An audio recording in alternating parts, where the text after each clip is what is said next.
Okay, I have my colors picked out here.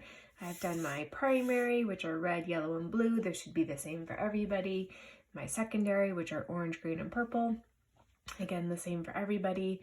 And then for Analogous, I picked 3 colors that are next to each other. So I did red, violet, red, and red, orange. You can pick from that list.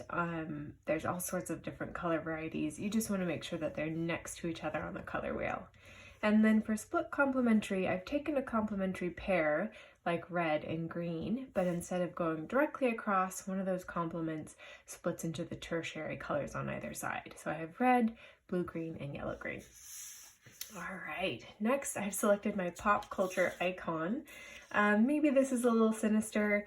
I don't know, I feel like masks are a pretty big part of our lives right now, and people are using them not only to protect themselves but also to express their personalities. So I'm going to go ahead and do a mask. So I found an image, and then on my paper in my box I want to draw it nice and big so it fills the space, and I want to be thinking about where I want my colors to be. You'll notice for each color scheme we have 3 colors, so I'm going to have to break this pattern, or excuse me, this object into 3 different colors. So I'm kind of thinking about that, like, okay, well, where will I want, for example, my red to be? Where will I want my yellow to be? Where do I want the blue to be, etc. Starting off with my monster grip, nice. Well, I'm not actually in monster grip, modified monster grip. I can switch to monster grip, but nice and light and loose. Just trying to get those basic shapes. Trying to make sure it fits on the page okay.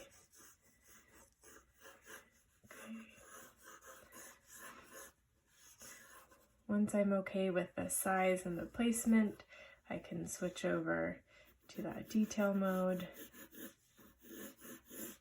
Start to really pin down those details, check the curves of my angles, start to get in a little bit more information.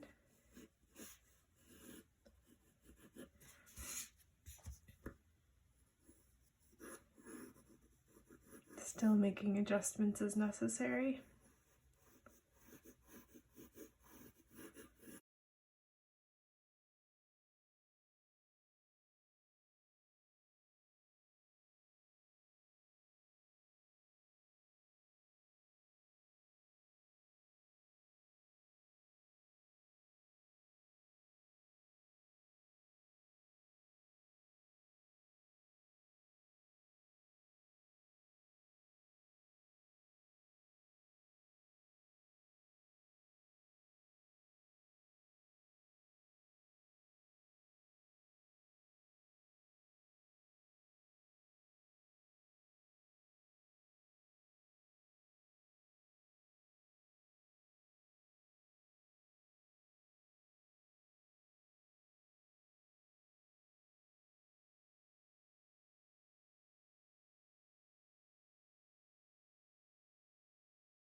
And I want to make sure I have a really clear idea where my final lines are. I've got quite a few ghost lines here, and because I'm going to be copying this picture multiple times, I want to make sure I can keep it consistent. And for that reason, I need to have a very clear idea of where all of my lines end. So I'm going over them with a pencil. Oh no. I'm going over them with a pencil so they are nice and clear. Really pressing down fairly hard.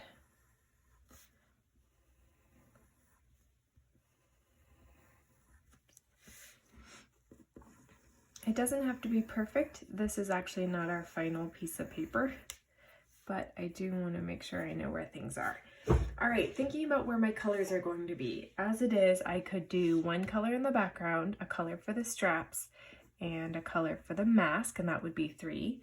if I wanted to, I could add in some more detail, like I could add in some flowers, and that would add another opportunity for color. So let's say I come in and do like some leafy shapes, and I'm loosely looking at this image here.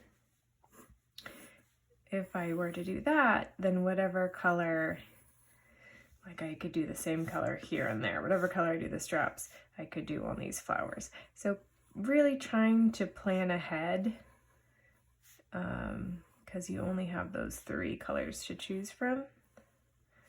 So don't make it too busy, but feel free to add a little bit of embellishment so your picture has some energy and interest, so it's not plain.